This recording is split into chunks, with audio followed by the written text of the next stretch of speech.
It's the Opperman Report.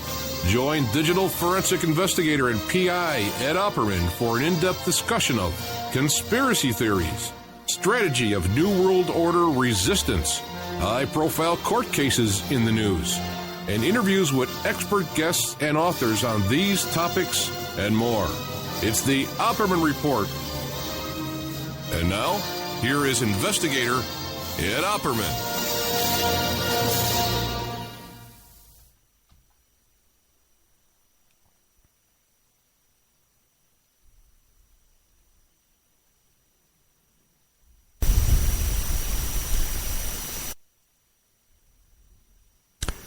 Okay, welcome to the Opperman Report. I'm your host, private investigator Ed Opperman, and this show is brought to you by emailrevealer.com.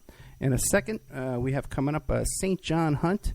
I'm going to be calling him up live on the air and bringing that to you. Doing some stuff on the fly tonight. We had to do two shows, one after another. So I did the show first with Chris Milligan, promoting the event coming up, the OswaldConference.com, coming up the 16th to the 18th of October in the Crown Plaza Hotel Airport in Louisiana. Okay, so check that out, in New Orleans. It's coming right up soon, very soon. St. John Hunt's going to be there as well. Tonight we'll be talking to St. John Hunt about his book about his mother, Dorothy, an amoral and dangerous woman, the murder of E. Howard Hunt's wife. Fascinating stuff. Okay, and St. John Hunt's a great guy, by the way, just like Chris Milligan is. And we're going to do a little contest in a little while where you can call in and get a couple of free books. Okay, everybody's back in the chat room. Great. Just want to tell you what's coming up and a little explanation for what some of the technical problems we're having tonight is. Tonight we're on more stations than we are live than we have ever been on before. So my computer's a little overtaxed. Pulling up all these different windows and all these different screens and being on all these having all these different programs open up at the same time. So if you're not a member, or even if you are a member, the member section, think of sending a little donation our way. OppermanReport@gmail.com. I need about $35, or even better, $60 to add some memory to this computer. Quick announcements tonight. We're going on right now. One of our previous guests, Betty Metzger, the author of The Burglary. This is a story about those activists that broke into the FBI office and uncovered the COINTEL program. Right now, tonight, her and her fellow people involved in that book are meeting with Edward Snowden, the NSA whistleblower. They're meeting with him tonight. I tried to get them to call in tonight. They couldn't do it tonight. But I'm probably going to be able to do a show with them tomorrow about this, okay? And I think it's too important to go into the member section. We're going to put it out there in the public, see what I can do. Maybe break it up half and half. But this is, come on, guys. People that are friends of this show are talking to Edward Snowden tonight, former guest of this show, people I talk to off the air. So this is a pretty big event for us here. Tomorrow I'm interviewing Professor Daniel Burton Rose. He's the author of the book Guerrilla USA, the George Jackson Brigade and the Anti-Capitalist Underground of the 70s. Check out the George Jackson Brigade. You want to look into that. That's something very important to know about. Yesterday I interviewed Dr. Caulfield. He's the author of General Walker and the Murder of President Kennedy, the extensive new evidence of a radical right-wing conspiracy. Great interview in the member section. Okay, you want to check out OppermanReport.com. Check out the archives in there and the member section to get an insight into all these interviews we do besides the free Friday night show. I'm interviewing attorney Michael J. Bow, who's suing the U.S. military pro bono over the death of a U.S. soldier that objected to Afghan military and political leaders raping little boys in Afghanistan. This is a story that was all over the news a couple of weeks ago. Okay, I located this guy, tracked him down. He's coming on the show. He's looking forward to coming on the show. Former Hells Angels, George Christie, had him on. He's in the member section right now. We did a show with him, but he's coming back. I'm going to be interviewing him this week. A really cool guy. I really liked him. We really got along good. My friends, Hells Angels, the guys I get along with. Coming on, he's going to be talking about Altamont and the Rolling Stones concert at Altamont, where the Hells Angels were hired as the security team, and they wound up killing the guy. This week I interviewed Melvin Dumar. He was in the movie Melvin and Me. Melvin and Howard it was.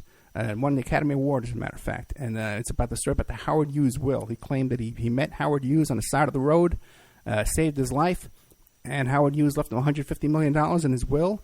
And if you listen to this guy talk, it's a very interesting story. It's not like you hear in the movie or if you saw it on TV. There's a lot more to this story than you heard on TV. Next week, I have Jewel Starr. She's the cousin of Bill Cosby, and she's the cousin of Bill Cosby's daughter, the love child, Autumn, who wrote that book and she wrote a book about Cosby's son Ennis being murdered, and she actually pins that on Bill Cosby. She thinks he might have been involved in that. Then I have Vince Font coming up. He wrote the book American Sons, The Untold Story of the Falcon and the Snowman by Christopher Boyce. And Kate Boyce. That's a story about the Falcon and the Snowman. Really cool story. So let's see if I can get a hold of St. John Hunt. Oh boy, I really screwed St. John Hunt. We were supposed to do a show that day when I took my daughter to the what is that thing? The debate. And the last second I canceled on him. I hope he's not still mad at me. Okay, well we got him tonight. St. John Hunt's a cool guy. Hello? Mr. St. John Hunt. Yes. How are you? Live on the air. Looking.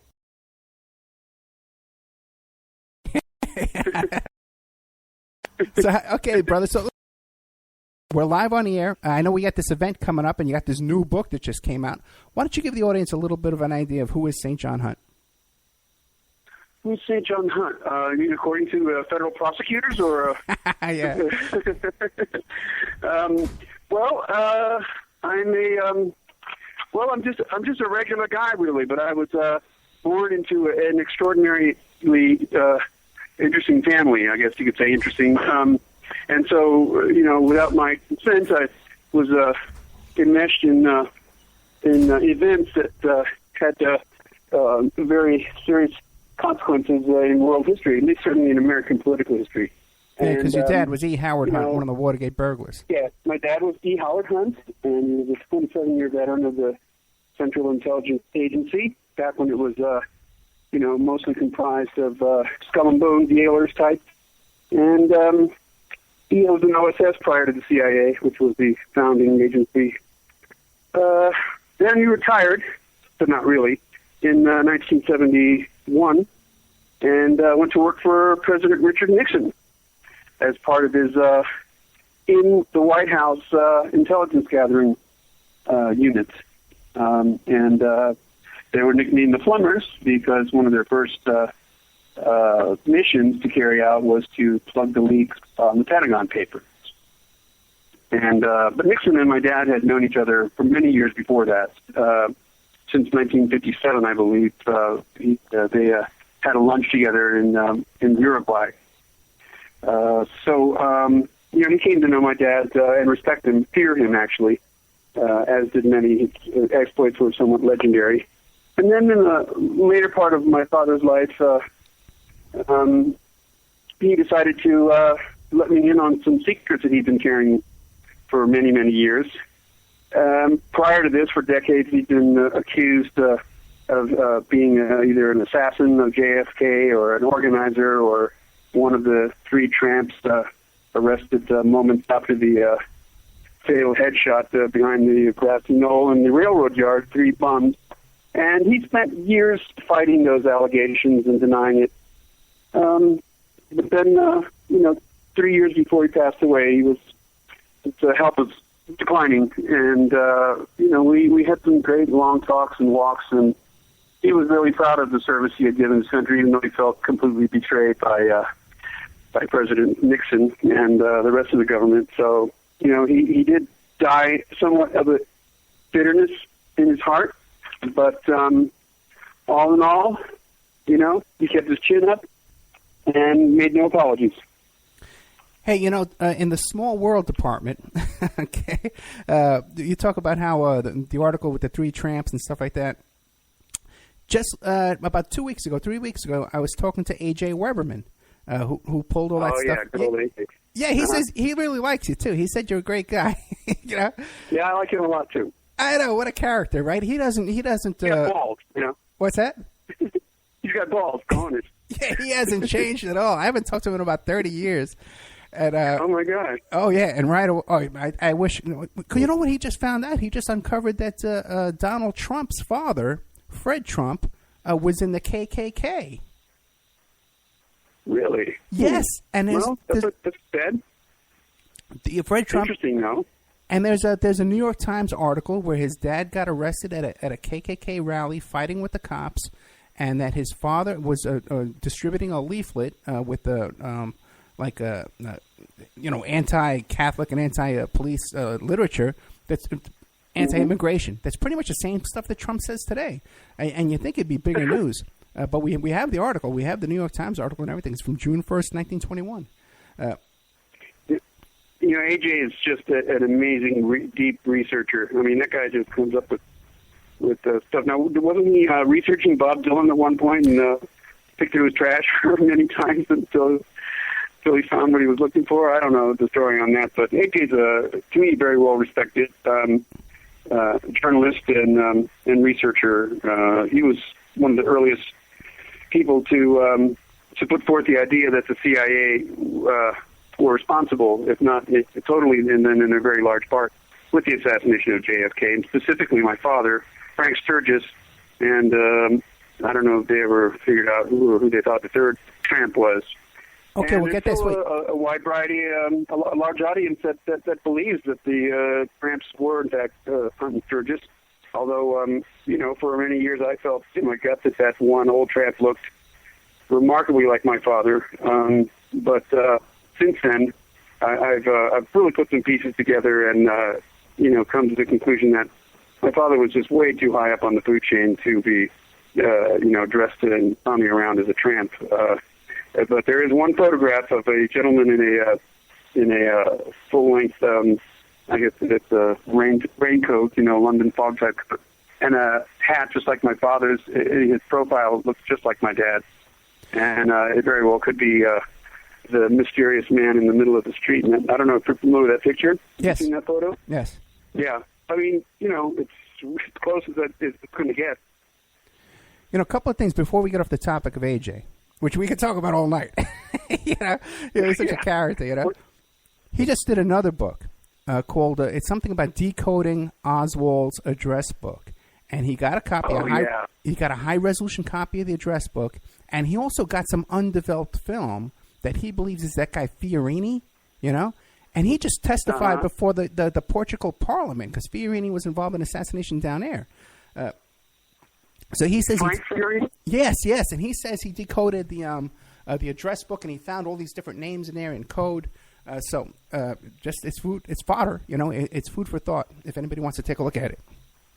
I think it's a fascinating. He told me that he was going to come out with this book, and it's just remarkable how the subject of anything to do with Oswald and JFK has been so picked over, and then AJ comes along, 30 years after his first, groundbreaking book, and delivers a whopping, new evidence. I mean, that's Oswald's. Some of the words are part Russian and English, and it is in code, and those films were found in Oswald's camera at the Payne residence, apparently, and it is amazing that AJ winds up with it. That guy's amazing. It is amazing, but he's kind of like a street guy that you can't buy him off. He's his own principles. Yeah. Right, that's what I like about him. Whether, even if he's not totally right all the time, he can be anyways, but, he just doesn't want to back down. Another guy I respect an awful lot is Mark Twain, who's like, to me, the OG of the JFK assassination people. He's just an amazing guy still out there. Well, I'd love to get him on the show just to talk to him about what went on down there in Guyana, in Jonestown. Yeah, he's been through a lot of things, that guy. Yeah. He wrote up a very nice quote that I use on my book, and I was very, very pleased and touched that he would take time to do that. We do have a kind of an odd history together. I mean, he went after my dad. They had a war going on for years, and here I'm his son, and I end up supporting and everything that pretty much Mark Twain was accusing my father of doing. Here I come along, and I'm not angry at the guy. I'm actually going, you were really close. Now, I also had on recently Doug Caddy, And here's a guy, fascinating guy, man, and no one's interviewed him. This is like the third interview he's ever done. Yeah, he stayed in the background of a lot of things, but because of that, he's been able to. He's a real watcher, and that's just Doug's style. He was my father's first attorney during Watergate, and he attended my mother's funeral, and right. It was such a strange day because it was on a little hill, and it was windy, and it was cold, and all of a sudden lightning started, the clouds and that, and lightning strikes started, happening, and thunder was rolling just as her internment ceremony was going on. I mean, it was just supernatural. But I bet she was pissed, and that's why she did that. Hey, real quick, before we get into the book about your mom, because you just wrote this new book called Dorothy, an Amoral and Dangerous Woman, the Murder of E. Howard Hunt's Wife. And there's a link to that on the Opperman Report blog and also on OppermanReport.com bookstore. But now Caddy comes on the show, and I got a couple of questions for you. One is, first of all, why wouldn't your dad hire... He must have known like a really good high-powered criminal defense attorney. Why would he hire Doug Caddy to handle that? Wow, the origins of Doug Caddy are unknown to me. It's possible that Chuck Colson knew him and recommended him to my dad, or I'm not really sure how they met. But you got to listen to the interview then. His duties were just basically to get the initial, boys out of jail and to give my father some advice and things like that. He didn't remain my father's attorney for very long. Right. But he remained a family friend for ever after that. Now, one more question for you is that it's stuck in my mind after talking to Caddy. Now, here you got these Watergate burglars, like guys like Sturgis and your dad, right? Tough guys, Now, why did they just go peacefully when the cops showed up? Why didn't they what? Why did they go peacefully and quietly when the cops showed up? Oh, because I think that was just, they weren't cowboys really. I mean, they had been. All those guys were dangerous at one time in their lives and still quite able to do anything in the pursuit of liberating Cuba. But I think they were just in such shock, and the cops had drops on them. And it was like, they had their guns drawn. The entry team didn't have weapons, and certainly that just would have made it worse. I mean, if they had, I don't even think there would have been a shootout. But I think they just trusted in the powers that be to get them out, and everything just was going to disappear with no problems at all. But that's not the way it worked out, of course. Okay. Interesting, because I think Caddy said that the next day, the first thing that E. Howard Hunt said was, it was a setup, we were set up. Yeah, he felt that way, very much so. I think the Watergate break-in, which is really a series of Watergate break-ins, there's like an onion skin there. There's 2 or 3 levels of operations going on at one time, with each team member not fully knowing that the other one is there for perhaps a completely different reason, working secretly with someone, other than the person that's working with the other burglars. And I think that's exactly what happened with McCord. Certainly he was the most suspect of all of them. I mean, the Cubans were all brothers, but one of the Cubans was still on the CIA payroll. My father was secretly on the CIA, still with the CIA, and he reported directly to Dick Helms. Everything that was going on with the larger operation, which was called Gemstone, and that had a number of fingers branching out for different illegal covert operations. And so I know my dad was one of those guys that had ulterior or other motives. So I know McCord seemed to be too. My mother did not trust McCord. So it's still somewhat of a mystery. There's a lot of speculation about it. I think Doug probably would know a lot about it. One more question about Doug, and then we'll move on and really devote this show to the honor of your mother and the book you wrote about your mom. But now Doug made this comment. Doug, not more than a comment. He says that when he spoke to your dad the last time, and he asked your dad the motivation behind the murder of JFK, that your dad said it was the alien presence. What do you make of that? Yeah. That's really an astounding statement. I heard that interview, and I heard Doug say that. It just, I still can't really close my mouth. It's still kind of hanging open. And I know Doug to be a completely forthright and honest person. And if Doug says that that's what my dad told him, then that's what my dad told him. Now, my dad could have been feeding him disinformation. He was good at that. He spent his whole life convincing his family and his friends that he was something other than what he was. So, but your dad never said anything like that to you? That's an astounding statement. Kennedy was killed because of the alien presence. That's, to me, it just stretches it a little too far, but there's a whole bunch of people that believe, in that. I think there was a lot more down-to-earth reasons why Kennedy was killed. We all know. Yeah. There was, the oil, the oil situation and the silver, and the Fed, he wanted to put an end to that. Vietnam and all that stuff. And, of course, what I found out from my dad, one thing with the mob, people think that the mob was directly involved, and there's evidence that they were involved. As a matter of fact, my dad had been working with John Roselli numerous times on plans to kill Castro. The reason the mob never really succeeded is because the CIA was not interested in really following through with the mob. They just wanted to keep them sort of busy and in the loop somewhat in case the real operation was discovered or disclosed somehow. Yeah. They could blame it on the mob because it's logical. Hey, the mob had hitmen. Kennedy, they lost Cuba, and Kennedy and his brother Bobby were going after, the mob with a vengeance. And that's one of the reasons they kept them around for that. But the CIA didn't seriously engage the mafia to kill Kennedy at all. So that's what I think and know from talking to my father.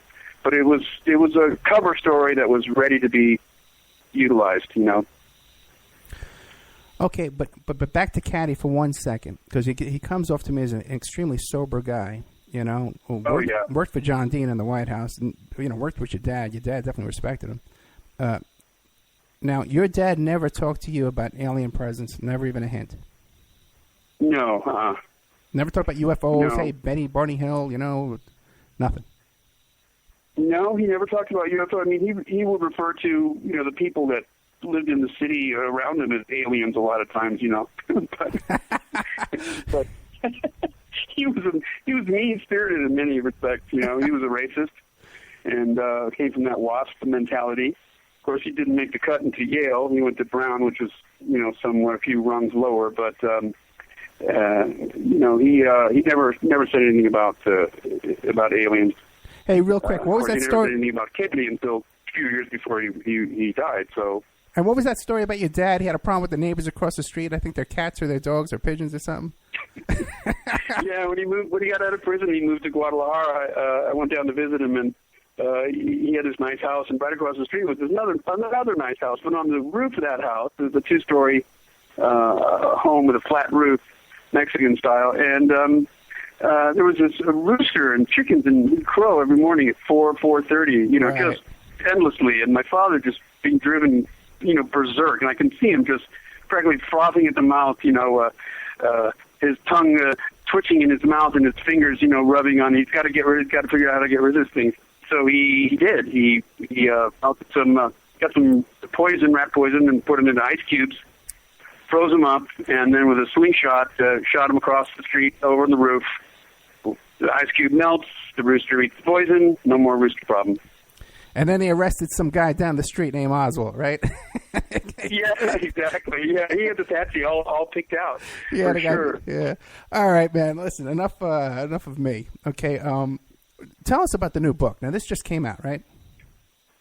It'll be out in a couple of weeks, really, between around the 13th or 15th of October. And this was really a labor of love and deep emotional angst for me. It's called Dorothy, an Amoral and Dangerous Woman, which is a CIA quote, how they described her. And the murder of E. Howard Hunt's wife, Watergate's darkest secret, because many people don't know or remember that one of the greatest and mysterious episodes about Watergate was what they call the Watergate plane crash, in which the United Airlines flight leaving from Washington on its way to Chicago or Omaha and stopping in Chicago. All of a sudden, the pilot said, it was one of the best pilots that they had, Captain Wendell Whitehouse. He had 18,000 hours flight time. He'd been in a Boeing 737 for 2,400 hours. He'd been a pilot since 1956. Never a problem. His first officer and second officer equally qualified. So this plane comes down, and my mother's on it. She knew she'd been being followed by, she didn't. She assumed it was either FBI or CIA or other people that Nixon had put onto her, because they were involved in this what I call the war with Nixon, and it was this the demands of blackmailers, my father and mother, for money, and a lot of it. A real lot of it. And Nixon didn't have a problem with coming up with $1 million cash to pay my father off, not to pay everybody off, but just my dad. He feared the information that my dad had. And, the money started drying up, and my father and mother started threatening Nixon's people directly, saying, we have evidence, we'll blow you out of the White House. I'll bring Ehrlichman and Haldeman down to their knees. And then all of a sudden, boom, she's dead. And my father pleaded guilty a week later to the charges. And years later, when we were spending time in the last years of his life, he finally revealed to me that he always thought that she had been murdered. Although he and I, argued or we disagreed, because I started feeling that there was more to it than just a plane crash, pilot error is what they called it. But he was adamant about, no, nothing like that would go on. No, that's just crazy talk. But that was his role, to deny all the things, But he was worried about the safety of his children, because he felt the next threat was the wife's dead, now the children can be threatened. He's in prison. We have nobody to guard us. And, there was so many things about that flight. Certainly Nixon and Colson definitely knew of the flight to Chicago. Certainly my mother was being followed. She was picking up cash from the White House, with these very dark and dangerous places, Greyhound bus depots and airport lockers and things like that in the wee hours. I went with her on one, and she was afraid. She was scared, but she was. How old were you? She wasn't going to back down either. The FBI was all over the plane crash. Right. How old were you when you went with your mom to pick up the money? Pardon me? How old were you when you went with your mom to pick up the money? I was around 17, so I was, already pretty well formed. We'd spent that summer after she came back from her trip to England with the other kids. We'd spent wonderful time together. It was the first time I really was looking at my mom as like a different person other than just mommy. And I think she was feeling the same thing about me. This is my, young man son, and he's a good person. And, she revealed a lot of heartache in her life. And, I wrote this little part in the book. She says, I saw a woman drained of hope but not hopeless, robbed of faith but not faithless, denied of love but not loveless. I also saw fierce loyalty, endless compassion, and unbreakable strength in her. And, she really was like that. Colson and Nixon knew that my mom was they call it a very savvy woman. She was very savvy, and she keeps that whole family together. And okay, that's my question. It was a shame that she died for his sins. Now, because now your mom comes to you and says, "Okay, St. John, I need you to come with me." She told you to go pay off money. No, I insisted on going with her. Okay. She got a phone call. She was going to the Potomac Village, about 2-3 miles from our house, at a specific set time, and it was at 11 p.m. And she got there, and the phone didn't ring. So she came back by around 11:30, and she was visibly upset because it was another instance where money wasn't going to be delivered, and their ironclad word seemed to be slipping more and more, and just out of protection, I guess I insisted on going with her, and so we went to the phone booth and waited again. And the plan was that if the phone call would come at 11, then go at 12, and so I went and sat in the car with her in the pitch black, quiet, not a sound, and it was really eerie and spooky, kind of frightening. Did you have a gun on you? She did have a gun. Yeah, did you have a gun? The Pearl Hand 22 or 25 that she'd gotten years before when she was doing intelligence work for CIA in Calcutta and Shanghai. Did you have a gun? No. Oh, okay. And how much money were you? I would have had a bong, but not a gun. Okay. And how much money were you going to pick up? Do you know? Well, no, I don't know actually how much she. I don't think she even knew. I mean, there were set amounts that were supposed to be handed over, but it seemed to be coming short. But of course, I had a lot of money, or I had put away a lot of money that in the first few days after Watergate, on the instructions of my father, went down to Riggs Bank in Georgetown and covertly met him there. And he sized a little bit, and I had a blue navy jacket on, navy blue prep school type jacket, and he grabbed this envelope from the safety deposit area in his box, and it was fat, and he said, "Loosen my belt," and I stuffed it down the back in my back and put my jacket over it, and he told me where to put it. We had a prearranged stash in our house, and I did so. And then one afternoon, when my mother came back from, I can't remember where she was in the book, but I told her about it, and she goes, "Well, let's have a look." So we pulled it out from where it was, and there was more than $200,000 in this envelope. Just outrageous. I was like, "Oh my God!" She handed me $5,000 or $6,000. She goes, "Here, go buy a van, get out of town." Right. She told me to leave to get out of town and go on a drive around the country, go see the country. Now you think so that's when I had a gun, because there's a chapter in my book called "Hippie with a Shotgun," and I had a shotgun to defend me and my girlfriend from redneck Texans. Now, when your mom was going to pick up this money, and they kept backing out at the last second, is it because they were siphoning off money and putting it in their own pockets, you think? That's certainly possible. Although, the guy who would leave the money and the keys, to reach under a phone booth and get a key, and then the key would belong to a certain locker, and all this kind of spy stuff. I think he was kind of above suspicion. He was a New York cop. I don't know. Nixon seemed to trust him. He was actually doing investigations for Nixon before the plumbers. So the plumbers kind of stepped into his area. But what was his name? He was such a strange little man. I forget his name offhand. I'm looking for it in this book right now. He did write a book called The President's Spook, I think it was called. A little Jewish New Yorker type ex-cop who became a private eye and ended up working at the White House.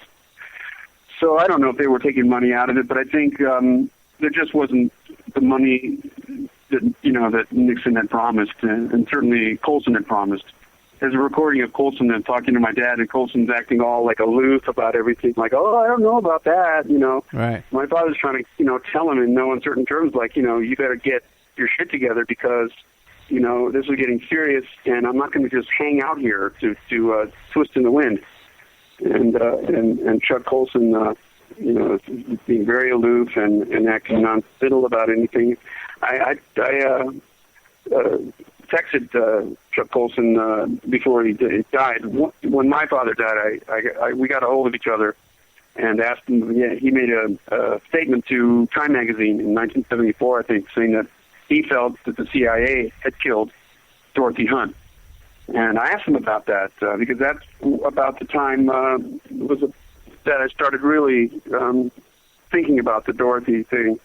And he just stated that he wasn't going to go into it, but he stood by his feelings that the CIA were responsible for her death. You know, certainly there's been hundreds of people who have died for less. I mean, here, you know, the president's being threatened, you know, and I guess, you know, well, my mother realized it was a losing game, but she kept playing it. Couple of quick questions, and I got to take a commercial break. One is, did you ever meet Nixon? No, I had one opportunity to go to a White House function with my father and mother, and I was, you know, in my hippie days. I was marching in the streets and all of that, which so I didn't go as a non-aggressive way to you know, to say I don't want to be any part of Nixon and his Vietnam policy. My dad was furious with me. He just couldn't believe it. You know. But your mom has been to the White House and met Nixon. I'm pretty sure she must have. You know, I mean, you know, he didn't have a lot of functions where Hunt was around, but I know that there was at least the one that I knew about. You know, so I would imagine that in some social gathering very quickly, you know, she got to meet him, you know. Okay.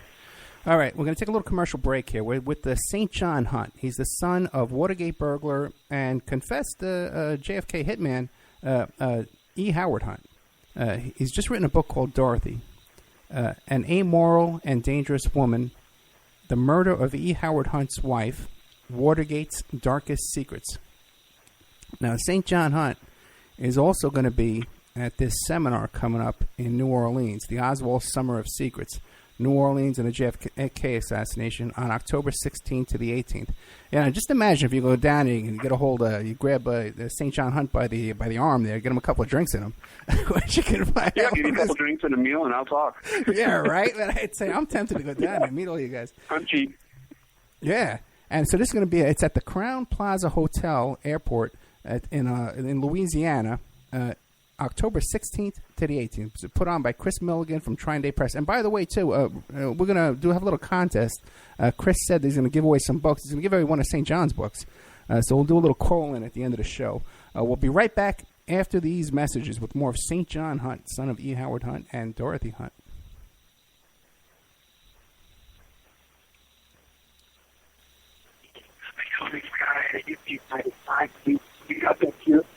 And now, a word from our sponsors. Pacific West Bamboo, your premier source for sustainable building material. They provide construction-grade and craft-grade bamboo material for all your indoor, outdoor, and gardening needs. Contact them for event planning and display building as well. 503-839-8126. Or you go to their new website, pacificwestbamboo.com. Or you can contact them on Facebook at Pacific West Bamboo. That's 503-839-8126.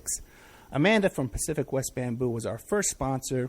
She's been so good to us, so please support her in return. I want to make everybody aware of our new members section at www.oppermanreport.com. You can go there and sign up for a monthly, quarterly, or yearly subscription. You can even purchase episodes one by one.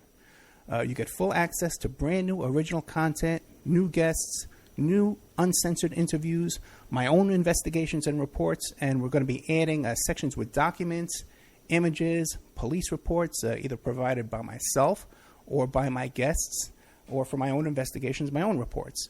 So you can go to oppermanreport.com, and you can sign up there tonight. You can start listening tonight.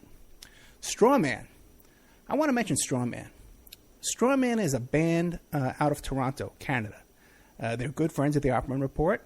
They're a trio of guys who share the same mindset most of us here do, and they put that energy into their words and music. So check them out at strawmanmusic.com and drop them a line to let them know that you heard them here on the Opperman Report. We'll be doing an interview with Sean Duffy soon. You can get an autographed copy of my book, How to Succeed as a Private Investigator, by visiting my PI website, emailrevealer.com. We also offer a computer and cell phone forensics. We can recover deleted text messages to uncover infidelity. We offer asset searches, locates, email tracing, background reports, and we can even trace your spouse's email address back to internet dating websites to catch them cheating online. You can reach us at 800-572-9762, or you can email me at emailrevealer@aol.com. New World Mexican Women. Everyone loves the New World Mexican Women, and their line of fine, handcrafted, authentic Mexican jewelry of stone mosaic and abalone stone inlay. In their first book, titled New World Mexican Women, available on lulu.com, they teach you how to make this jewelry, and they have a collection of love letters to their men from their hometown that have immigrated to the United States to find work. They have also published a new book entitled Azuquina to the Rodeo. It's about a young girl that falls in love with a rodeo bull rider, and she runs away with him without telling her family. You can find the New World Mexican Women by Googling New World Mexican Women. And you can ask them about their deals on wholesaling their fine jewelry and all of the other projects that they have going on. If you'd like to have your business or website advertised here and promoted all over the world on dozens of stations every day, give us a call at 800-572-9762 or email oppermanreport@gmail.com. And now back to our show.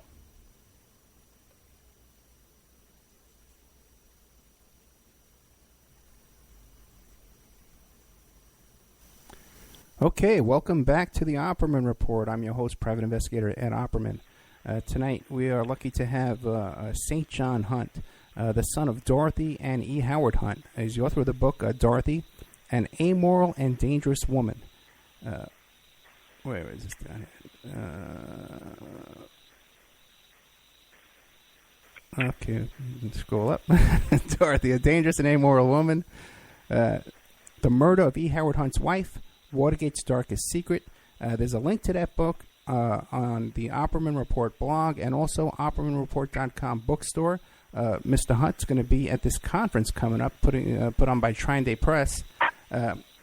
Oswald's Summer of Secrets, New Orleans, and the JFK assassination. This is October 16th to the 18th in New Orleans, right by the airport there at the Crown Plaza Hotel Airport. The website for that is oswaldconference.com. Why don't we really get into the story of your mom, okay? Because your mom was also a CIA agent and also a very savvy woman, just like you said. So what was her CIA career? Well, she joined, as a matter of fact, Dick Helms, the CIA director during the early 60s, my dad's boss, testified during the Senate Select Committee hearings on presidential campaign activities in 1972. Richard Helms said, in his recollection, Mrs. Hunt had been a CIA employee before marrying Howard Hunt. Now, she worked in Bern, Switzerland, initially for Alan Dulles. I think the cover was, and she may have been his secretary. I'm sure he had many. But she worked, that was OSS at that time. And her work there involved searching and tracking down hidden Nazi assets.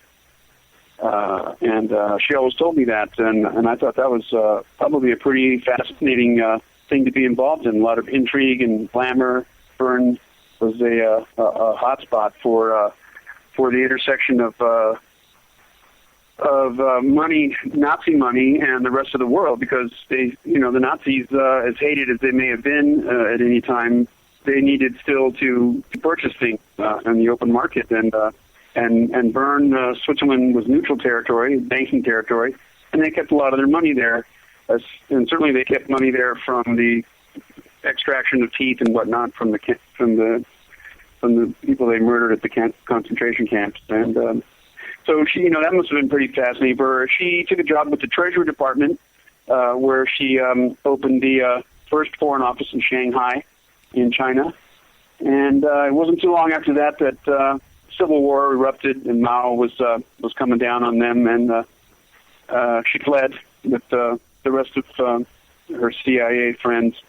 Although she made it out, she always told me, on one of the last trains to leave Shanghai, and she carried with her 2 straw suitcases full of cash. And I said, "Well, it must have been a lot of money, Mama." She goes, "No, it was a lot of paper, but it wasn't worth very much." But she had a disguise, kind of a floppy hat and a veil, kind of hiding her face, and she was on the train with hundreds and hundreds of Chinese people with chickens and goats, and they could hear a war raging around them, and if the train had stopped and Mao's soldiers had boarded, there's a good chance she would have been killed, if not raped and then killed, because it's felt that everybody that worked, Americans were all CIA people, or shouldn't be trusted, and they're probably right. So then she married a pilot who worked for the Chinese China Air, I think it was called. That didn't work out too well. He was a man of nobility, and apparently quite an alcoholic who abused her. So she left, and then met my dad in the offices of Averell Harriman, who was tied in with Skull and Bones and the Bush family. And it's funny how all these people just, I guess rats congregate. So I mean, I think that that can be said quite freely these days.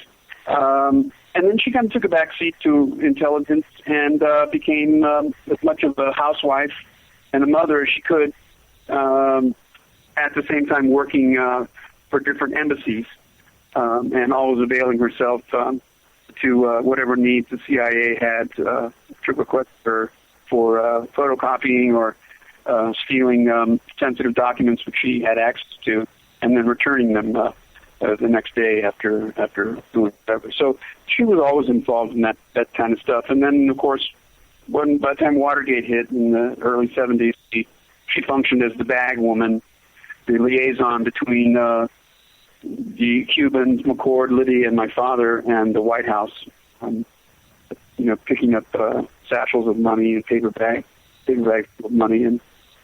And the war with Nixon started, the blackmail threats and the threats of, bringing down Nixon's presidency and blowing the White House out of the water. And, really just, she boarded the plane, and apparently she had made plans with Michelle Clark, who was the first black PBS news anchor, I believe, at the time. She had apparently made arrangements to do an extensive interview. There was also a lot of other people on that flight that had links to Watergate in one way or another. For example, there were several persons related to bribery and corruption deals with the White House.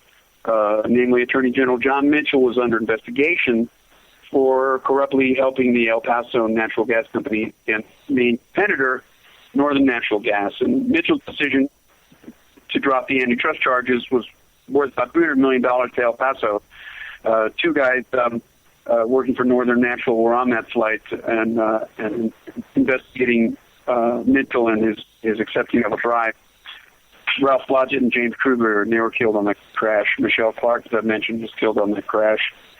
But what's even more evidence of foul play is the fact that the FBI had many agents on the scene within 15 minutes of the crash, and it was very unusual for 50 FBI agents to be amassed anywhere for for an operation. So obviously they knew there was something going to happen with that plane. They had no jurisdiction in domestic air disasters. They claimed that they were there because they had evidence of sabotage and air piracy, and that gave them the authority.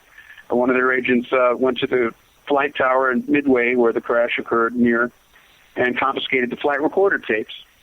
The day after the crash, Nixon appointed Eagle Bud Crow to position of Undersecretary of Transportation. Crow was my father's boss in the Plumbers, and he ended up being sentenced from 2 to 6 years for his role in Watergate. The Department of Transportation oversees the NTSB, which is the sole investigating unit for the airline crashes. And this put Crow in a position not only to guide the investigation, but also to include or exclude pertinent information about the crash and keep Nixon informed. Nixon also appointed 3 months later Alexander Butterfield, another White House Nixon loyalist, to become administrator of the Federal Aviation Administration. According to the New York Times, they reported that Butterfield read all the accident reports himself and relayed the process of the investigation to Nixon. There must have been some reason why they wanted to keep very tight control of this investigation. Dwight Chapin, another Nixon deputy assistant to the president, who was convicted of perjury, he joined United Airlines shortly thereafter. Just hours after the crash, an anonymous call was made to WBBM in Chicago. The caller said he was a radio ham and had monitored ground control's communications with that flight. And he reported an exchange concerning gross control tower error or sabotage. It just goes on. I have a list of like 20 different things. The tail flight recorder stopped recording 14 minutes prior to the crash. What, you broke up for a second there. What did the ham radio? What did the ham? As I've said before, this should not be looked upon as anything to sully their names. Those guys were killed too, as many other people were. Wait, St. John, you broke up for a second. What did you say the ham radio operator had said? The ham radio operator, he said he called in to the WBBM Chicago CBS talk show, and he said he was a radio ham operator who monitored the ground control's communications with Flight 553. He reported an exchange concerning gross control tower error or sabotage. CBS, who was Michelle Clark's employer, she was the reporter that my mother was going to talk to, kept this information from the authorities that were investigating the accidents. And as a matter of fact, against Michelle Clark's immediate family, CBS had her body cremated quickly. High levels of cyanide were found in the pilot Wendell Whitehouse's postmortem, and it was 4 times the amount that normally would have been found in the expectations of cyanide coming from such a fire. It's just, there's a letter that was written to the head of the FBI Chicago field office, asking why so many agents. How could there be so many agents? There's no obvious way such a large response of 50 agents within the hour could have been generated from a standing start as of the moment of the crash. Right. The closest FBI office is 40 miles away from the crash, and never in the history of the FBI there has 50 agents been available to do anything. When you consider a very obvious intelligence leak, Hungarian freedom fighter Laszlo Hedek died in a crash the next summer in Boston, leaving a trail of secret NATO nuclear documents strewn down the center of the runway, and the FBI was barely able to get a solitary agent to the scene on the same day as the wreck. And this is the same FBI that got 50 agents to the scene within, less than 30 minutes. It's very, very suspicious. It just needs to be looked into by people that know how to do that kind of thing, But I wanted to get this story out because, out of respect for my mother, and also, to remind people that this was a heinous crime, and it needs to be. Everybody's dead, I'm sure, that was involved in it, but it needs to be. It needs to be, investigated. How many other people died in the crash? I'd like some answers. I don't know that I ever will, but How many other people died in the crash? Let's see. There was, here it is. I have a list right here. There was quite a few. 50-some, I think, died in the crash. And there was an injured list of survivors of maybe 20. And there was two houses that were completely pancaked. Oh, really? And the people in those houses died as well. That's interesting, because if you said it was a control tower error, that means that they forced that plane to fly into those houses too. No, I got I think someone brought that plane down on purpose, and I don't think it was intending to bring it down in a residential neighborhood, but they certainly wasn't going to let that plane land and have the threat of against Nixon follow through, because Michelle Clark and Dorothy Hunt were meeting for an interview that was going to open up Watergate as never before. And this is, of course, before Woodward and Bernstein got their book out, and before Watergate was really exploding in the press. I mean, there's still a lot of things that Nixon nobody knew that he was involved in. And he was getting money from the mob to pay off my dad, and he feared my dad because my dad had evidence linking him to what Nixon felt was the Cuban assassins that Nixon acted as liaison between the White House and Operation 40, which was a team of trained CIA mercenary and assassins, some of which Felix Rodriguez was in that, Tosh Plumlee.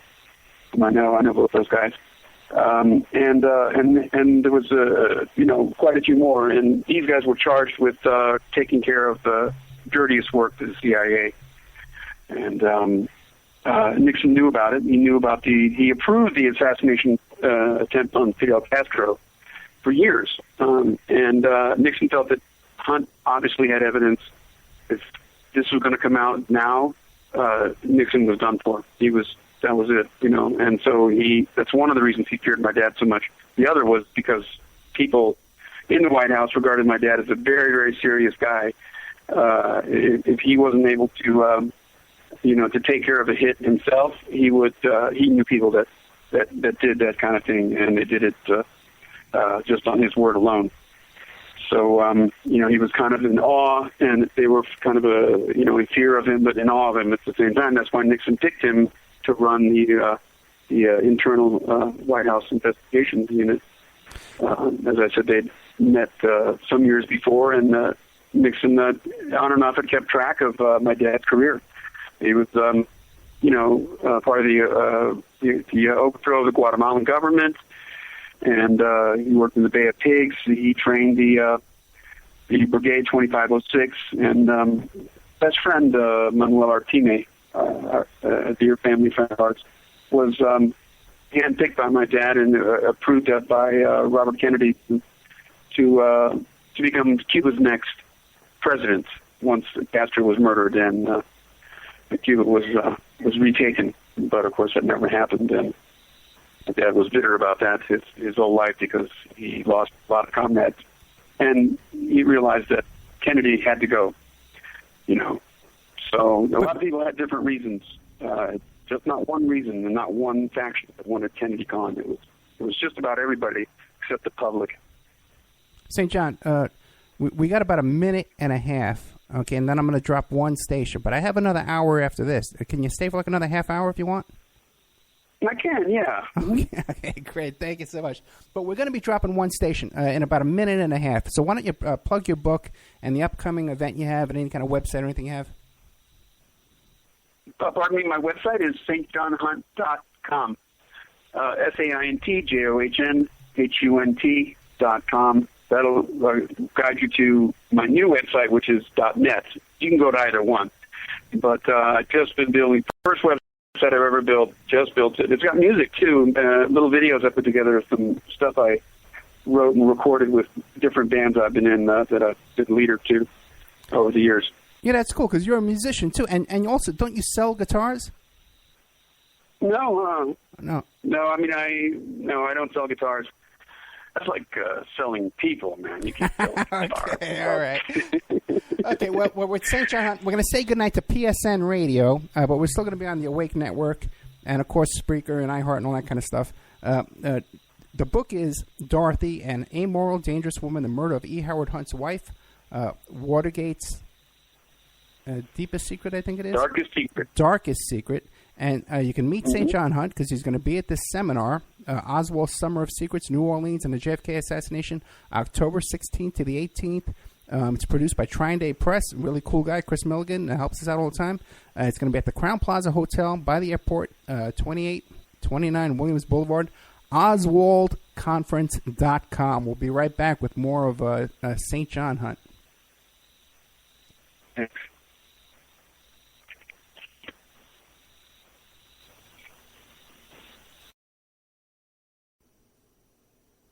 And now a word from our sponsors. Pacific West Bamboo, your premier source for sustainable building material. They provide construction-grade and craft-grade bamboo material for all your indoor, outdoor, and gardening needs. Contact them for event planning and display building as well. 503-839-8126. Or you go to their new website, pacificwestbamboo.com. Or you can contact them on Facebook at Pacific West Bamboo. That's 503-839-8126. Amanda from Pacific West Bamboo was our first sponsor. She's been so good to us, so please support her in return. I want to make everybody aware of our new members section at www.oppermanreport.com. You can go there and sign up for a monthly, quarterly, or yearly subscription. You can even purchase episodes one by one. You get full access to brand new original content, new guests, new uncensored interviews, my own investigations and reports, and we're going to be adding sections with documents, images, police reports, either provided by myself or by my guests, or for my own investigations, my own reports. So you can go to oppermanreport.com and you can sign up there tonight. You can start listening tonight. Strawman. I want to mention Strawman. Strawman is a band out of Toronto, Canada. They're good friends of the Opperman Report. They're a trio of guys who share the same mindset most of us here do, and they put that energy into their words and music. So check them out at strawmanmusic.com and drop them a line to let them know that you heard them here on the Opperman Report. We'll be doing an interview with Sean Duffy soon. You can get an autographed copy of my book, How to Succeed as a Private Investigator, by visiting my PI website, emailrevealer.com. We also offer a computer and cell phone forensics. We can recover deleted text messages to uncover infidelity. We offer asset searches, locates, email tracing, background reports, and we can even trace your spouse's email address back to internet dating websites to catch them cheating online. You can reach us at 800-572-9762, or you can email me at emailrevealer@aol.com. New World Mexican Women. Everyone loves the New World Mexican Women, and their line of fine, handcrafted, authentic Mexican jewelry of stone mosaic and abalone stone inlay. In their first book, titled New World Mexican Women, available on lulu.com, they teach you how to make this jewelry, and they have a collection of love letters to their men from their hometown that have immigrated to the United States to find work. They have also published a new book entitled Azucena to the Rodeo. It's about a young girl that falls in love with a rodeo bull rider, and she runs away with him without telling her family. You can find the New World Mexican Women by Googling New World Mexican Women. And you can ask them about their deals on wholesaling their fine jewelry and all of the other projects that they have going on. If you'd like to have your business or website advertised here and promoted all over the world on dozens of stations every day, give us a call at 800-572-9762 or email oppermanreport@gmail.com. And now back to our show.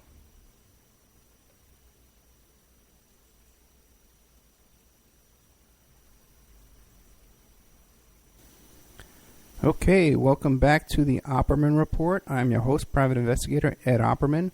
I want to encourage everybody to check out the member section at OppermanReport.com and also the bookstore, where we have you can order St. John Hunt's book about his mom, Dorothy, An Amoral and Dangerous Woman, The Murder of E. Howard Hunt's Wife, Watergate's Darkest Secret. And if you want to meet St. John in person, you can go down there to New Orleans coming up October 16th to the 18th. They're putting on a 3-day conference. It's very inexpensive. It's like $110 for 3 days, which is a huge bargain. You can get over there and get some inside gossips. There's a lot of stuff people don't like to talk about on the air. And it's going to be down there in New Orleans, right by the airport, at the Crown Plaza Hotel. So I got a question for you. Now, obviously, Watergate was usually covered in the press. You know, you had the Woodward and Bernstein. You had daily coverage of the hearings and stuff. Why do you think the press didn't pick up this whole story about this plane crash? Well, it was definitely front page news for a couple of days after it happened. But I don't think anybody, at that time, anyways, but aside from a very few people like Sherman Skolnick in Chicago, really thought that there was anything to it other than just a bizarre crash. You know, they didn't know all the things we do now in hindsight, of course. But there may have been some control of the press. That's standard procedure. CIA has, certainly a large number of journalists now, and at the time working for the CIA to direct articles and things in the right direction to make the CIA look good, or else not report on something. And there could have been some of that involved as well. There was some inkling of murder. As a matter of fact, the name I mentioned, Sherman Skolnick, was an investigator in Chicago, and he started investigating it, and his account of the anomalies about the crash is very, very telling and deeply researched, and that's in the book too. Rolling Stone ran an article about Mr. Skolnick in an issue, and my sister and I wrote a letter to Rolling Stone after that issue came out, and we were so upset. How could you, dare, accuse my mother of being murdered, as part of some, conspiracy, and that was 1972. So I mean, conspiracy wasn't really, a bad word like it is now.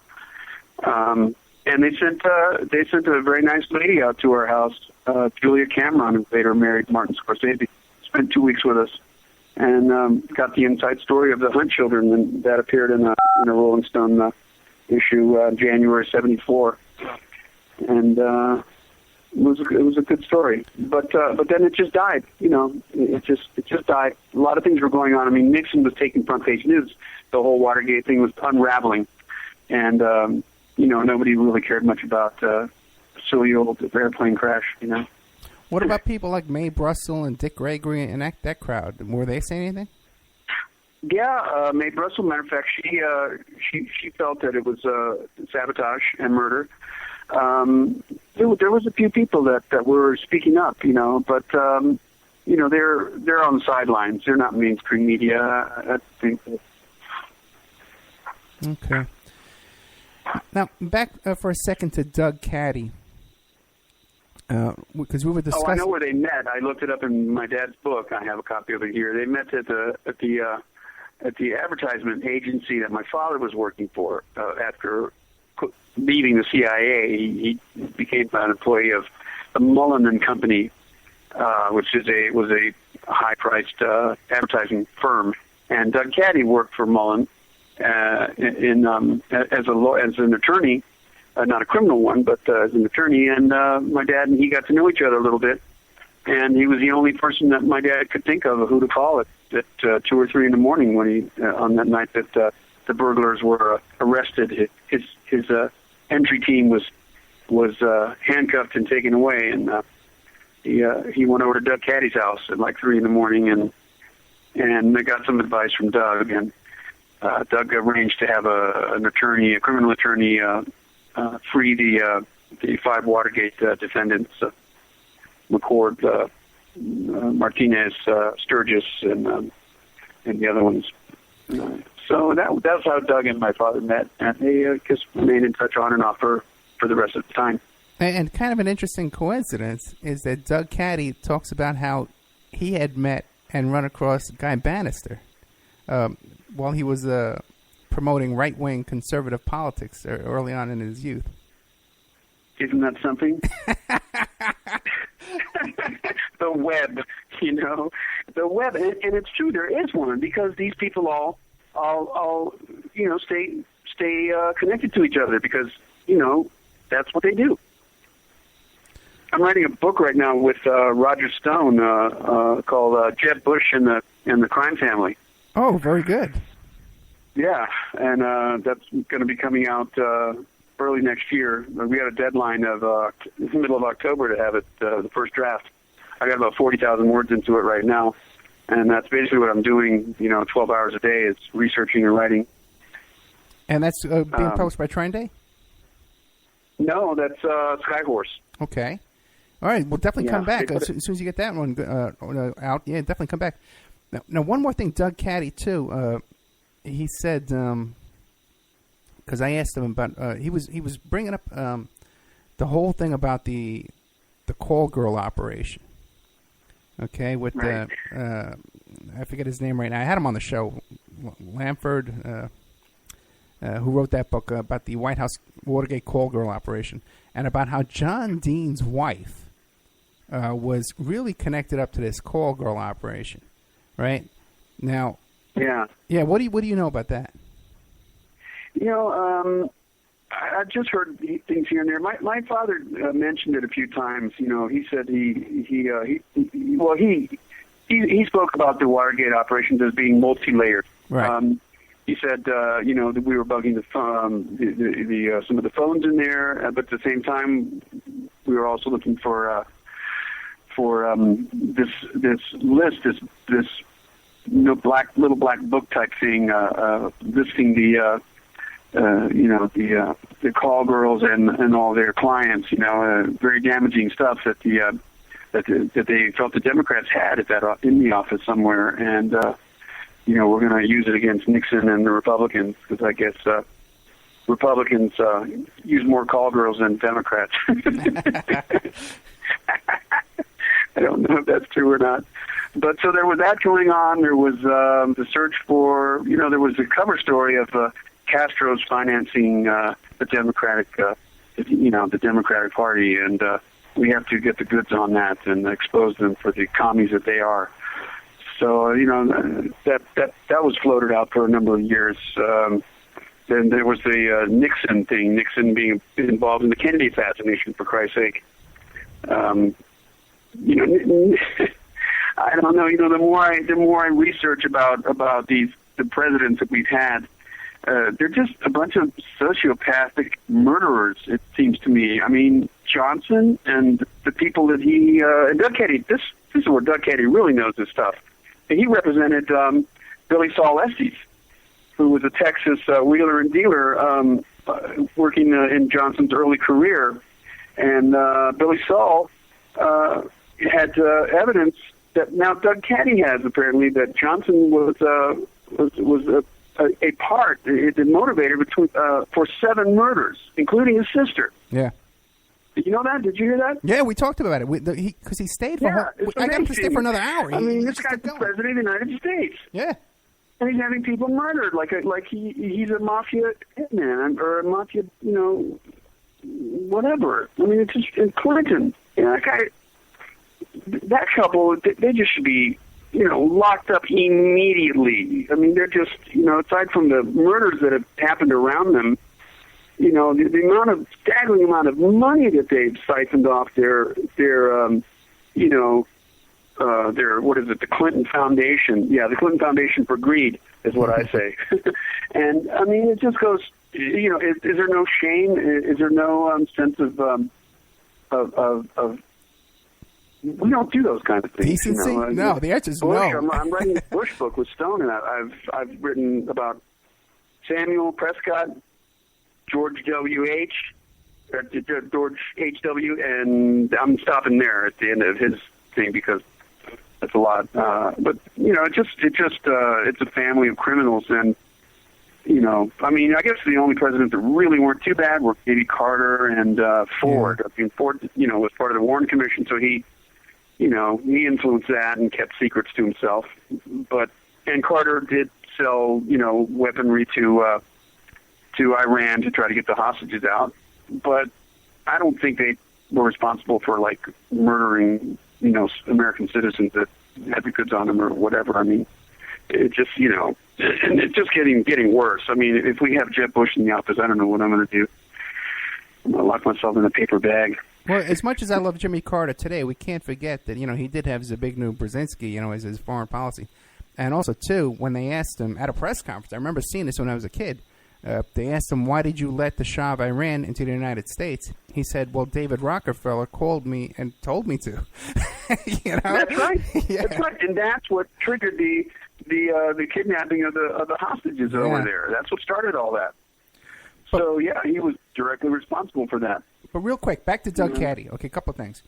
Because so many people, when I had Doug Caddy on, they said, hey, get St. John Hunt, come back and have him bring him back. Immediately. The next day, they want you back, you know? Like you have no appointments to do.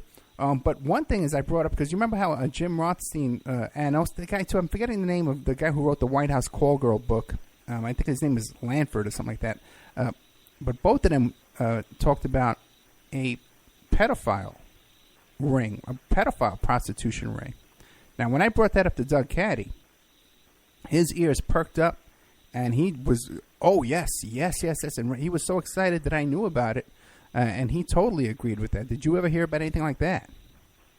This was a pedophile ring in the days of Johnson or Kennedy, or when? That was one of the motivations for Watergate, to go in and get this. It wasn't just the call girl stuff. It was a list of pedophile clients as well. Oh.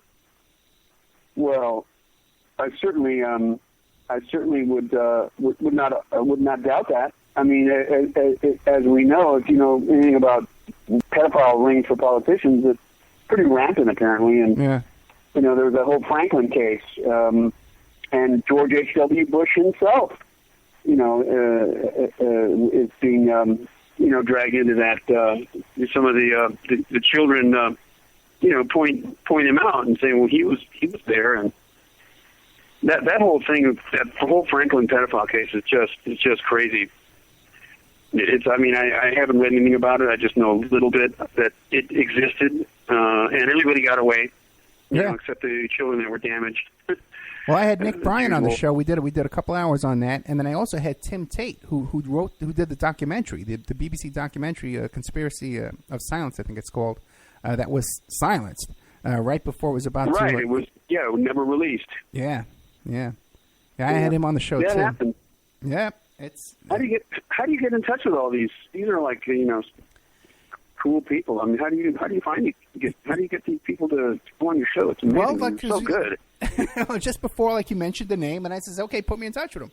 You know, but listen to this, man. You didn't hear it because I wasn't. I had you. I didn't call you up before I was making the announcement. But I had a guest on a couple of months back, Betty Metzger, who was one of the.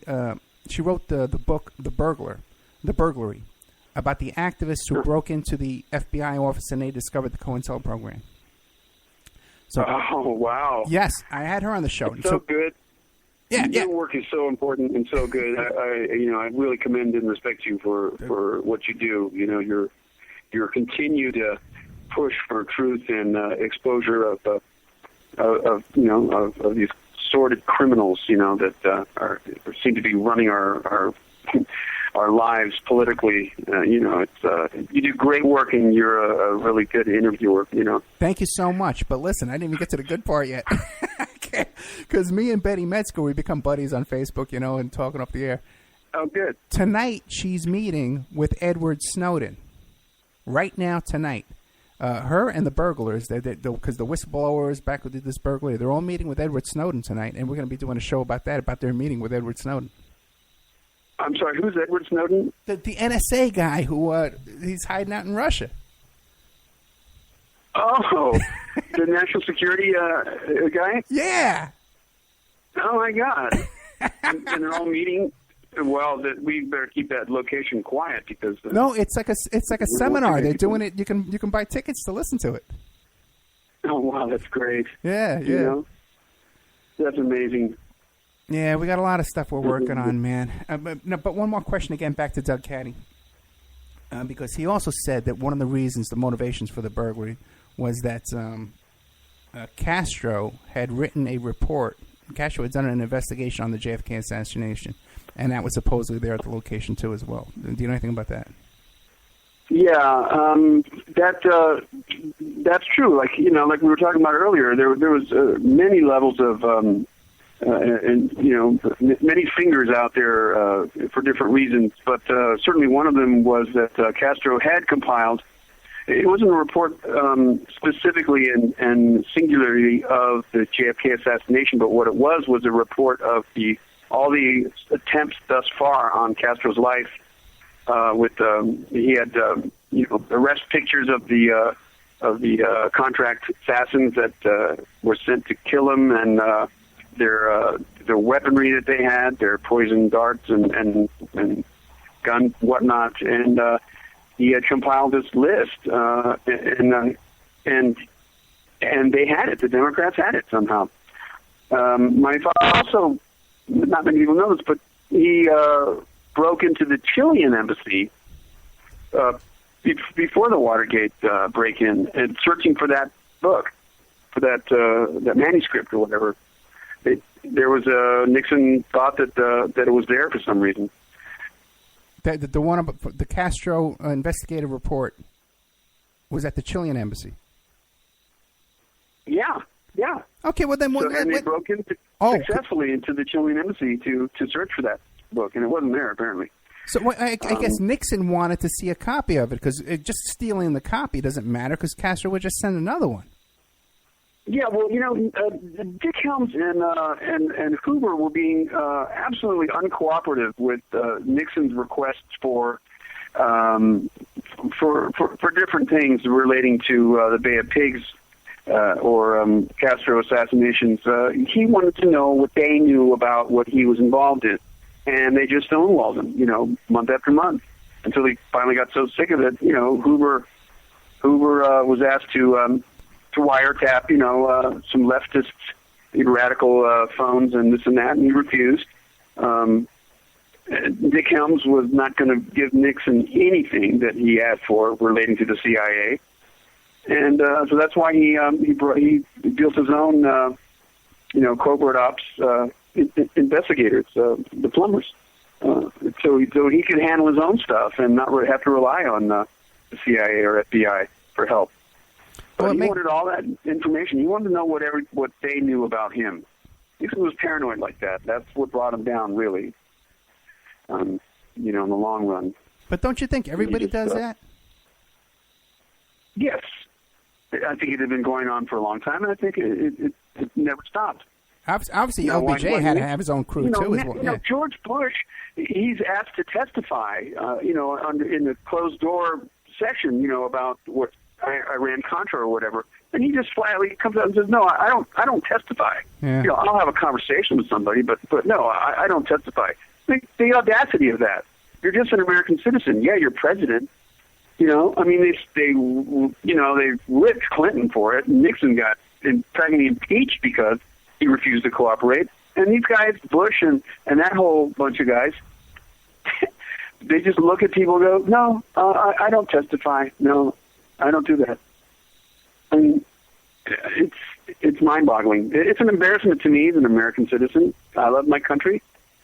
But, please, this is not the country it used to be.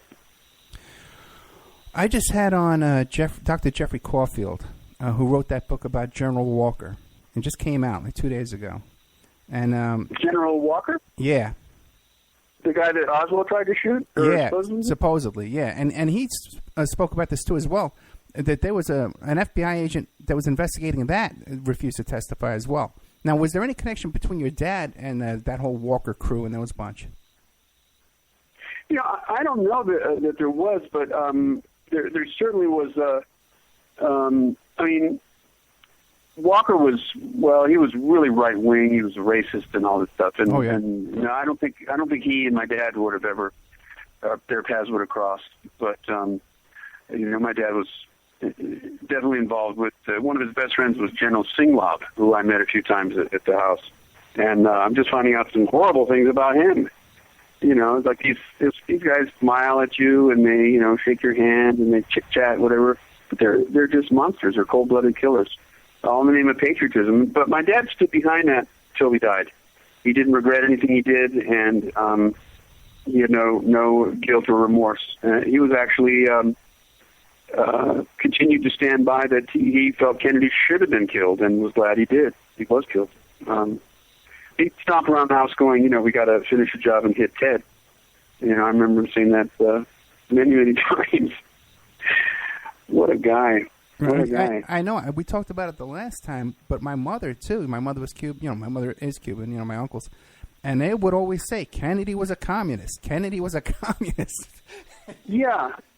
That's absurd. But, you know, that's the spin on things. It's what people believe. It becomes so cemented in their fibers that, you know. And the rage that would come over them, you know? Yeah.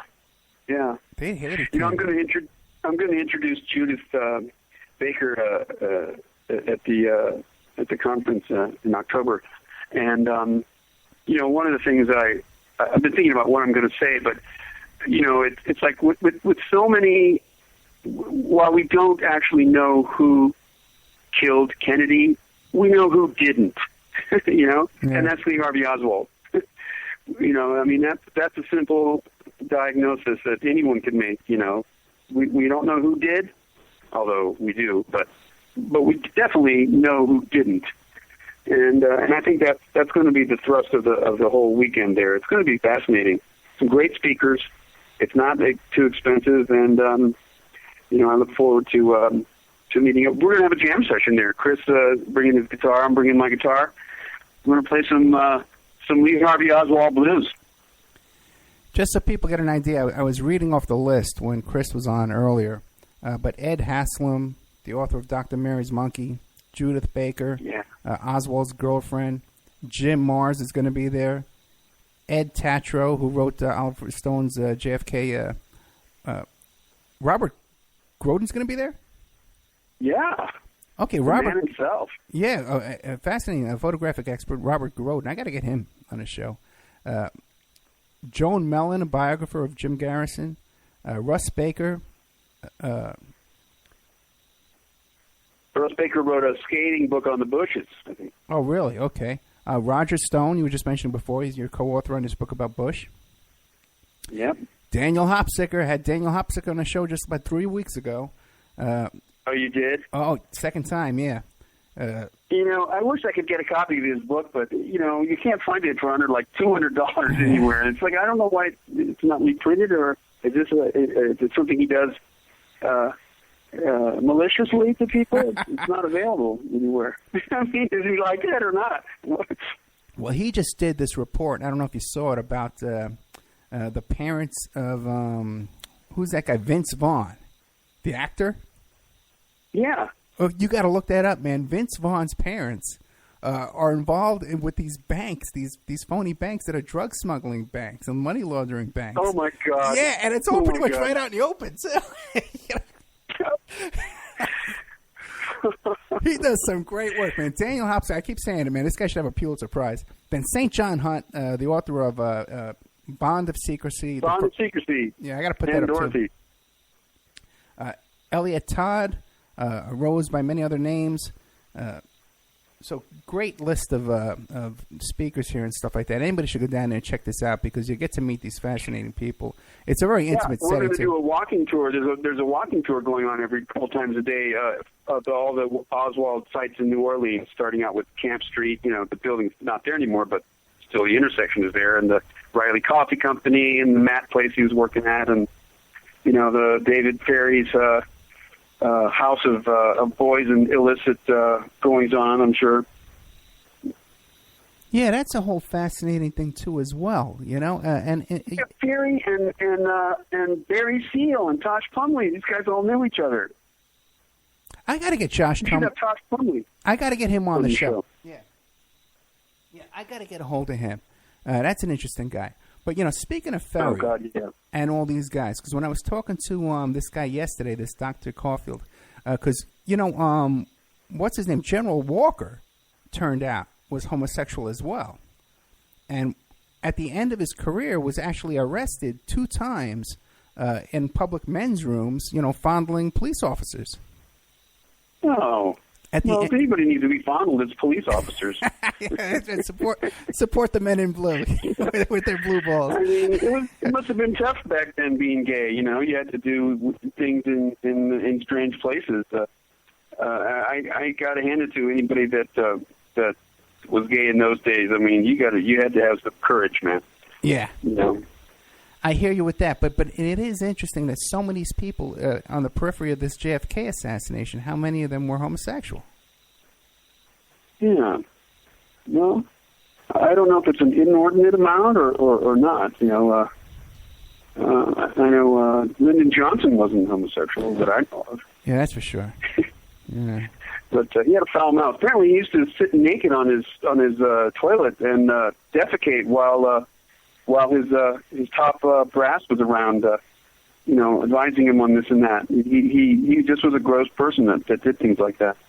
Yeah, and did you ever hear the recordings of him talking to Jackie Kennedy after the murder, saying that I'm going to be the dad? Trying to pick up on her or something? Well, he was saying, I'm going to be the daddy for your kids from now on.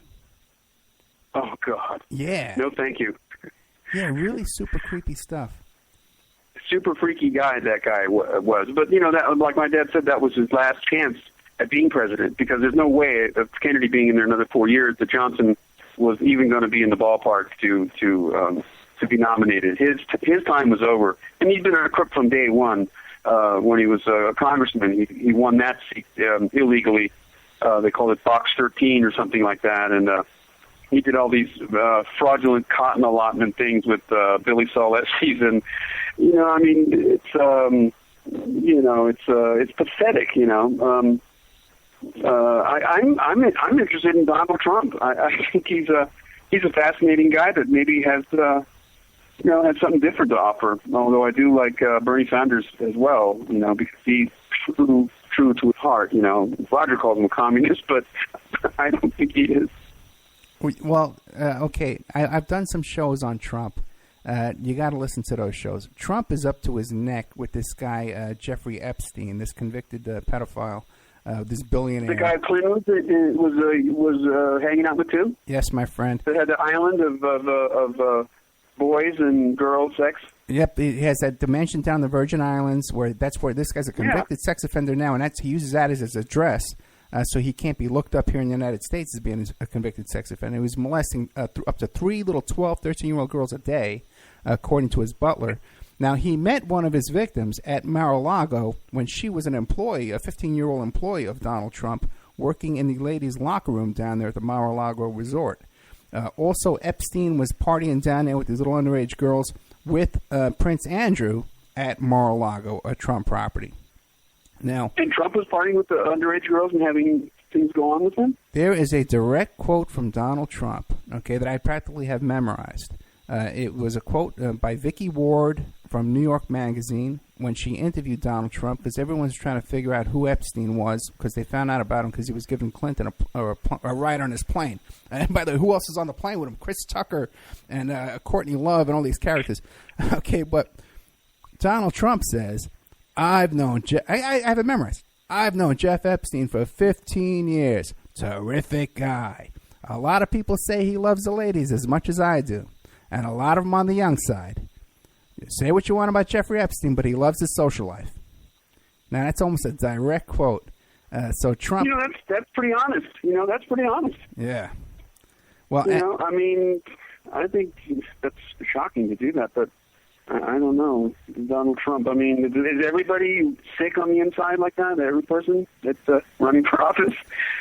Well, if you look at the list of people who were down at Jeffrey Epstein's parties and at his home there, it's Katie Couric, Woody Allen. You know, that guy. Woody Allen, definitely, he's a pedophile, right? Well, he's still hanging out with Epstein to this day. Wow. Oh, get this too, man. Listen to this, man. Epstein's girlfriend, this girl, Ghislaine Maxwell, who was widely accused of procuring these little girls for Epstein. She attended Chelsea Clinton's wedding after Epstein was convicted. So she's still in there with the Clintons. Yeah. So these people operate without any. It's like they're untouchable, or they think they are, and they probably mostly are. But the audacity, they think that they can just do what they want and money will solve problems. But that's the state of things that they've brought it to. Well, you know what? It's not just money. I'm ready to run in the streets with the gasoline filled bottles with rags in them. That's basically I did that in the '60s a little bit, and it's going to take a revolution like we tried before. I mean, I don't know what else can done, but there's no real change that's ever come about anywhere without violent revolution. Well, you know what? Then you'll love the guest I have on tomorrow, Professor Daniel Burton Rose. He wrote Guerrilla USA, the George Jackson Brigade, and the Anti-Capitalist Underground of the '70s, and he's coming on the show tomorrow. Wow, I'm gonna listen in. You get them all, man. You get the good ones. Yeah, we got a great list coming up. You know who I had to just recently too? The former leader of the Hells Angels, George Christie. He was on. He's coming back this week, and this week I had. Really? Yeah. Oh, I got them all, man. And this week I had two. My band was Hells Angels chapter, and it used to be Shasta chapter, but now they're called Whiskey Town Crew. Was their favorite band? We went up and played with at the Hells Angels clubhouse up there. President's a real cool guy. I like those guys. I like the fact that they beat the government in their own rotten cases. Twice, the largest RICO cases in the history of American jurisprudence, and the Angels won. And I think I respect that. I'm proud of that. Yeah, I hear you. The government wants to be the only big crooks around. That's the truth of the matter is. They don't want anybody else, selling drugs and making profit. They just want to be the ones to do it. Yeah, it's so true, And one thing, too, we were talking about how do they get away with it. It's not just money, it's blackmail also. Because when we had on Henry Vincent, the Confessions of a White House Call Girl, Confessions of a D.C. Madam, he talks about how all those guys, but Lawrence, Larry King, and Craig Spence, how they had videotaping equipment set up at these parties. And Craig Spence, his bodyguards were all Secret Service agents. And Epstein had the same operation going on down there in Palm Beach, Florida, when they raided his home, because you can read the probable cause affidavit online for the search warrant. When they went into his home down there, he had hidden recording equipment all over the place. And so he could blackmail people or use it in case he needed it. Yeah. And also, too, when you walked into his home and walked up to the massage room where all this activity took place, there were pictures of naked little girls all over the walls in frames, little 14, 15-year-old girls. Anybody that walked into that home was witnessing child pornography. Huh. Yeah. Yeah, they just fly out in the open, and they just don't give a shit because they think that they're going to continue getting away with it. And for the most part, I guess most of them do. I mean, I'm scared to really go into this whole pedophile thing. I mean, I was a victim of that situation when I was in boarding school. But I worked out of it, and it was what it was, and it happened, and but I mean, it's not just Catholic priests. It's I don't know. I mean, what about that guy in the college, the sports coach, the beloved, what's that guy's name? I know who you're talking about, Sandusky. Yeah, he was a coach for a university, and for 25 or 30 years he was a football coach, and he had a underprivileged camp for boys. Yeah. Well, if you ever, the whole report on that is available online. And let me tell you something, man. There's like 20 other people at that college that should be arrested as well. Because everybody knew what Sandusky was doing. He was barred from... Yeah. Yeah. And his wife absolutely knew because he was bringing little boys down to the basement and sleeping with them down there. How come she's not in prison? God. Yeah, she's an accessory just because she didn't report it. And the fact that my mother died, how she did and when she did, I mean, if she had lived, she would have been arrested as an accomplice and an accessory and gone to prison. Wow. So, I mean, that's, I'm sure she would, my dad spent almost 4 years in prison. She probably would have maybe gone for a lesser amount of time. I don't know. But he wasn't going to crack until she was killed. He was adamant. He wanted his money, and that was it. Yeah, Doug Caddy said the same exact thing. He said your dad was a broken man after his wife got killed, after your mom got killed. But now, what do you think your dad would have done? Would he have turned and testified against Nixon and all the buddies there? Yeah, I think he would have. In the right circumstances, if they absolutely fell through with financial support for not only him but the Cubans, his compatriots. Yeah, and that was his threat. And my dad did not make threats that were just idle threats. He threatened the White House, Mitchell, Ehrlichman, specifically Nixon, and he meant it. And they knew he meant it because he was who he was. What do you make of one main reason that everybody thinks it was a setup was because of that off-duty cop that was downstairs waiting for this, and he was right there, right on the scene to make this bust. Now, I forget his name right now, but Doug Caddy thinks that he's Deep Throat. Oh, really? Yeah. I thought Deep Throat was Linda Lovelace. Mark Felt. Yeah.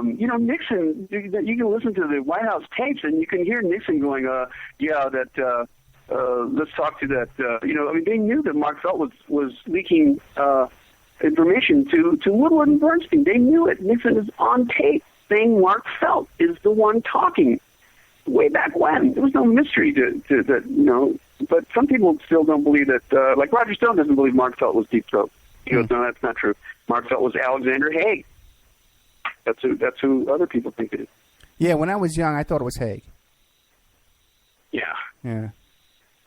But now that I start getting to meet all these people, you hear different stories. Yeah. It seems like these people aren't individual, separate human entities. They're all some kind of a one monstrosity that's, that goes on through history year after year. Now, have you run into anybody that's and you know for a fact that they're trying to feed you disinformation? Disinformation? Yeah. Oh, I think there's so much disinformation out there. I think FBI, CIA, and the government play a huge role in the publication of Kennedy assassination books for the purpose of clouding up the waters and the purpose of disinformation. Come on, how can anybody, Gerald Posner or who was the guy that wrote Helter Skelter, Vincent Bugliosi, how can those guys seriously, as intelligent human beings, believe that Oswald was a lone gunman and that there was no evidence or ties relating to Oswald in the intelligence community? Come on. And Jeffrey Toobin. That's just so ridiculous. But, why are they writing like telephone-sized books about it? Jeffrey Toobin, too. Yeah, there's a lot of disinformation out there. Yeah. I've gotten threats from people, Not so much anymore because it's wide open, but somebody that Doug knows that also was working in the law offices that Lyndon Johnson used wrote one of the first books naming LBJ as the head conspirator. I forget what it was called or what the author's name was, but he goes way back. And then, of course, There's been one or two others. And then when I came out with Bond of Secrecy, when my dad had told me that LBJ was at the top of the list, it just kind of supported. And since then, more and more people are coming to realize that, well, of course, it has to be Johnson. And in view of his, murderous past, it's absolutely no doubt, Including his own sister. Pardon me? Including his own sister. Yes, including his own sister. I didn't like my sister too much, but I didn't kill them. Yeah, didn't he have her thrown in a mental institution too? Yeah. The Kennedys had one of their daughters locked up in a mental institution for her whole life. My parents locked my sister up in the nut house for a year and a half. Really? Well, yeah, the Kennedys gave that girl. I guess. The Kennedys gave that girl a lobotomy. Yeah, that's right. These aren't real human beings. They can't be, because people like you and me, just can't do things like that. It's just impossible. These other guys are so used to it now, and it just gets worse over time, because what the last group of guys was allowed to get away with, the next group, the next Bush is going to capitalize on that. And look, I beat you. I did more bad stuff than you did. Yeah. It's frightening. It's really frightening. Yeah, just an incredible lust for power and greed and I guess revenge too, and power over other people. Yeah, boy. But I mean, someone in power, why wouldn't they be thrilled to death and get just as much a kick out of doing good stuff?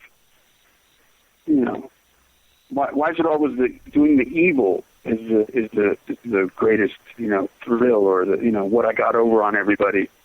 Screwed them out of the middle class are screwed. I did that. Wow.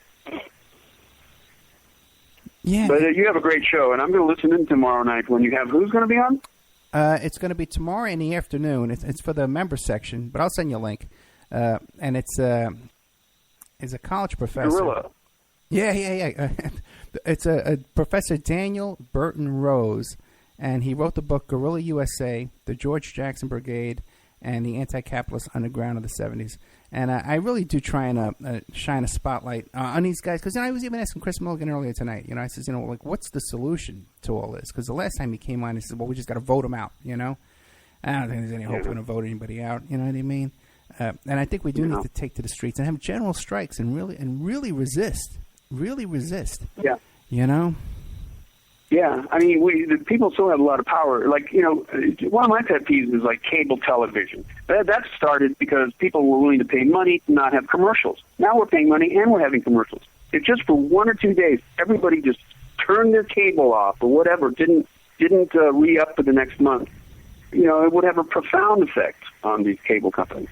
And the price goes up and up. Any kind of thing like that. Look how much the price of cable TV went up. Yeah. I mean, I'll pay money, but I don't want to watch commercials. Yeah. That's what I'm paying for. I am the commercial. When I'm paying the studio, I'm the commercial.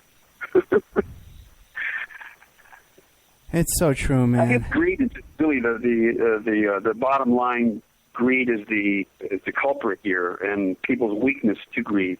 Yeah, and today the average person's quality of life is so much less than just it was 20 years ago, 30 years ago. They just want every penny from us. They want us working like slaves. Do you have kids? Yeah, I got a daughter. Remember, I took her to the debate. I was telling you about the debate. That's why I missed the interview we were supposed to do. Oh, yeah. Yeah, she's 15 years old, yeah. And she's a revolutionary. My daughter, she does stories about the Black Panthers. She just got 100 on this report she did about Bobby Seale with the Black Panthers. Oh, excellent. Yeah, she's a real revolutionary. You teach them the truth. I know you do. That's great, man. That's why we get to keep it going. We just have to keep passing it on. Eventually, it's got to swing our way somehow, somewhere. I hope so, man. But just keep talking about shining a light on it, and we'll see what happens, man. But you're doing a great job too, bringing all this stuff out and being able to report all this stuff about your dad. Real quick, okay, and then I'll let you go. Is when I got a couple of comments from people saying that recorded interview with your dad, that deathbed confession, And some people are saying, well, that was sort of a part of an acting role that he was doing for, remember that guy we had trouble with, Kevin Costner? Oh, an acting? No, it wasn't an acting role. The original deal was with Kevin Costner to pay my father for the information.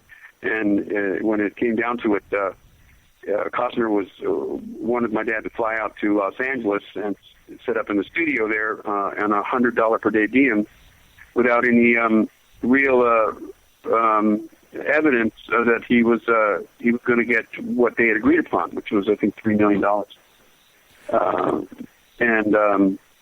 And so that's how we started working on it, and then that fell through, and my dad got really depressed. But I started that whole ball rolling, because trying to get a way to get my dad to stand up for himself before he died, after so many years of people accusing him of this and that. I said, why don't you just tell the truth? Why don't you just tell what you know about things, even if you don't have involvement in them. You were high up in the CIA. You must have heard things. You must know things. Just as a legacy for your children. Just let it out. And he was invested in it for a little while, but finally the attorneys and his second family just wore him down, and he just exhausted him.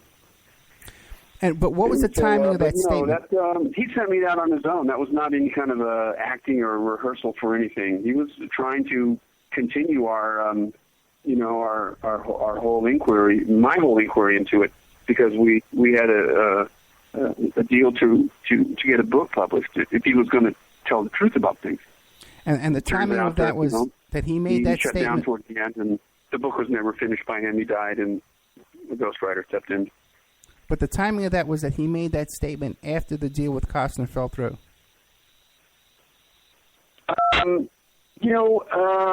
Yes, I believe so, because he goes, and on the tape you can hear him say, and to you and you alone, I'm telling you this, So Costner never got anything out of us, but a code my dad developed outlining some things about the Bay of Pigs and the Kennedy assassination using, instead of real person's names, he put codes in, alpha, omega, beta, and things like that. Okay. And we sent that to Costner, and Costner said, well, that's good enough for me, but let's get you out here to L.A. And my dad goes, well, where's the good faith, cash offer? That's what was agreed upon. He goes, oh, no, we're not going to do that. We're going to come out here. And I'm talking to Kevin Costner and going, are you out of your mind? My dad's 86 years old. The flight out there could kill him. You want him to go out there for $100 a day? That's insulting, and that was the end of it. But he flew down to my dad's house and, blurted out this whole thing in front of my father's wife, for Christ's sake. So who killed Kennedy? My father got dropped dead. I remember you telling that story. That whole thing is just outrageous, It's just crazy. People, Hollywood guys, it's like, oh, I'm Hollywood. Costner was kind of rude to me, too, Yeah, you're telling me. Oh, boy. Okay, my friend, St. John Hunt, thank you so much. And thank you so much for having me. It's been a fun show, and I hope I haven't strayed too much off topic. But I've enjoyed just, the back and forth thing between us. It hasn't all been about me. I've enjoyed it very much. No, thank you very much. And I want to apologize to you in front of everybody, okay? In front of the whole world. So I'm sorrier than you are, okay? Good old St. John Hunt. We had an appointment one Saturday. I called him like 5 minutes. I didn't even call him. I emailed him, said, I can't make it today. I got to take my daughter to this debate. And we got caught up in the whole debate. Then the next day we had this rent-a-car, so we went and got the homecoming dress. And poor Mr. Hunt here was waiting by the phone, waiting to do an interview at 6 p.m. on a Sunday, and I didn't even know about it. So I just want to apologize to you once again. And you're a great guy. No. And thank you for coming on tonight at the last second, too. Okay, brother? Yeah. Hey, you should do a show live from New Orleans. What about that? You know what? If you guys can fly me down there and put me up with some of those New Orleans hookers. Well, the hookers we got, but you have to talk to Chris about the flight arrangements. Yeah. Now, otherwise, I'd love to. I'll be in Dallas in November for the conference there, and I'll actually be giving a lecture or whatever. I don't like to call it a lecture, but a conversation with St. John Hunt. You know. You know, that wouldn't be a bad idea. If any of those kind of guests, you want to arrange an interview for me, I'll put them on in a second. Any of those guys. Yeah, I can get you Tosh Plumley, and I'm waiting for Mark Lane to call me back because I'm trying to get him to come to it. You know, he's old now and he might be infirm, but I'm waiting for his response. I'd love to get Mark Lane. I would talk to Mark Lane in a minute. Sure. Yeah, I got him. He's a Facebook friend of mine, but we don't actually talk. Yeah. Okay, brother. Roger Stone, is he be on your show? Yeah, I'll have him too. Yeah. You got him too? No, I haven't had him yet. No, I would definitely have him in a minute though. Oh yeah. Oh, I'll help you set it up because his new book's coming out about the Clinton's war on women, which I helped put together as well. Roger saved my life basically. By hiring me as a writer and giving me the opportunity to write these books with him. I was jockeying cars before that. At 60 years old, I'm running with 22-year-olds and just killing myself. I'm actually friends with Paula Jones, and I've been begging her to come on. She was one of Clinton's victims, and maybe we can get her to come on with Roger Stone. That sounds interesting. I'll talk to Roger. I'm going to see him in a couple of days. Okay, brother. Thank you so much. We have St. John Hunt. Okay, I'll talk to you soon. Take care. Bye. All right, bye-bye. St. John Hunt, the author of, let me pull this up, An Amoral and Dangerous Woman, The Murder of E. Howard Hunt's Wife, Watergate's Darkest Secret. And, that's true, man. That's a really good story, the whole Watergate thing there, the murder of his mom, that was covered up way better than all the Watergate stuff was covered up. Very, very interesting. He's going to be down at that conference down there with Trine Day, good old Chris Milligan. This big event down there. When is this? October 16th to the 18th. And it's produced by Trine Day at the Crown Plaza Hotel and Airport, 2829 Boulevard, Kenner, Louisiana. It's right by the airport down there, so check that out. You know what? I tell you what, we got a couple of minutes. If we get 3 people to call in, the first people to call in, Chris Milligan said he would send out a book. So you call in real fast, 702-605-4894, 702-605-4894. Okay, and you call in, or you can Skype in at ed.opperman and get yourself a free book. He's going to give out one of St. John's books. He's going to give out the Dr. Mary's Monkey and the Judith Baker book. So you can call in, or if we don't get any calls, because I don't know how we'll work that out. Oh, here comes a call. Okay. All right, who's calling in? Who's calling in? We got a delay. Okay. Hey, Ed. Who's this? It's my name's Tom. Tom. In Okay. New York. Yeah. Tom from New York. Okay, you want to give me your email address, or you want to keep that private? Excuse me? Email address or what? Because do you want to give your email address over the air, or do you want to keep it private? I'd rather keep it private if that's okay. Okay, then I'll call you, and I'll get your email. I'll call you like tomorrow afternoon, okay? Okay, thanks so much, Ed. Love the show. Okay, thank you. Bye. I'll give out this guy's phone number over the air. Okay. All right, so we gave away 1 book, guys. We have 2 more books to give away, and we only have a couple of minutes, so hurry up. Here comes another one. Okay, you know what? I'm just going to take down your phone number. Okay. What do we got here? Whoop, hold on. Okay, second caller. Who's calling? Hello? Yeah, who's calling? Yeah, this is David Wilson. How you doing? Hey, David Wilson. How are you, brother?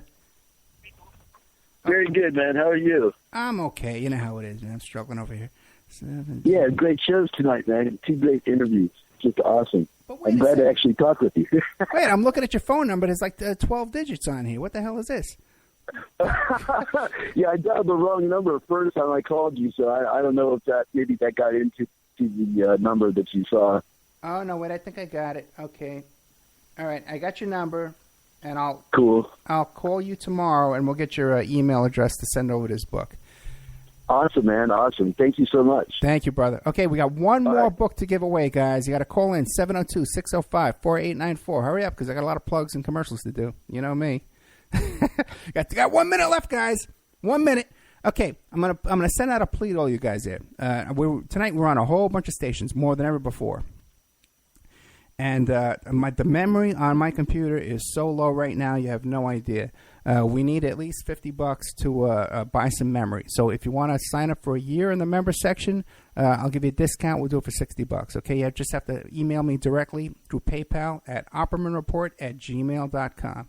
Okay, but it's time for one more book, guys. Chris Milligan said he'd send out 3 books. Okay, no one wants it. Okay, going. Don't call me after the show's over. I'm not going to pick up. Going 702-605-4894. You can just call, and I'll look at the number. I'll write it down. You don't have to come on the air. We're down to 30 seconds. 10, 9, 8. You're not going to get a book. I'm going to get the book. I'm going to keep the book. How's that? I want to tell Chris Milligan to send me the book, guys. You're out. The show's over. Good night.